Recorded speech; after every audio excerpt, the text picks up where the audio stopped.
मध्यवर्ती बँकेच्या 444 जागांसाठी भरती निघाली होती। या भरतीवरती जी स्थगिती आहे ती स्थगिती उठवण्यात आलेली आहे। जी सहकार विभागाने या भरतीवरती स्थगिती लादलेली होती किंवा 14 ते 15,000 विद्यार्थी आहेत, या विद्यार्थ्यांच्या करिअरवरती गदा आणण्याचं काम हे सहकार विभागाकडून करण्यात आलं होतं। परंतु जे काही मुंबई उच्च न्यायालय खंडपीठ आहे किंवा सर्किट बेंच आहे यांच्याकडून जी भरती आहे ही भरती प्रक्रियेला आता एक नवीन या ठिकाणी संधी मिळालेली आहे आणि जे काही स्थगिती होती स्थगितीसुद्धा उठवण्यात आलेली आहे। सध्या आपण जे काही बँकेचे CEO शिवाजीराव वाघ आहेत यांच्यामार्फत सुद्धा माहिती घेण्याचा प्रयत्न केलेला आहे की भरतीची जी तारीख आहे ती 2 दिवस पुन्हा एकदा वाढवण्यात आलेली आहे।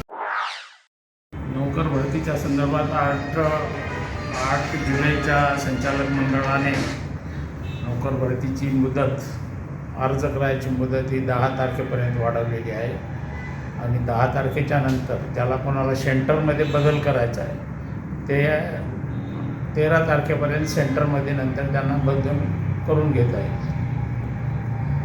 टेक्निकल काय असायचं काही कारण नाही, कारण 14,000 लोकांचे अर्ज पेड तयार झाले, म्हणजे 14,000 लोकांनी फीज भरली, एवढ्या मोठ्या प्रमाणात अर्ज भरलेत। काही किरकोळ असतील तर त्यांनी आपलं बँकेशी संपर्क साधावा, त्यांचं ते निरसन करून देण्यात येईल। 2 दिवसाची बँकेनं 2 दिवसाची संधी दिलेली आहे, याच्यात पात्र उमेदवारांनी संधीचा लाभ घ्यावा। जिल्हा बँकेमार्फत देशातील नामवंत अशा IBPS संस्थेमार्फत परीक्षा घेत असल्यामुळे इथे अत्यंत पारदर्शकरित्या भरती प्रक्रिया पार पडली जाते।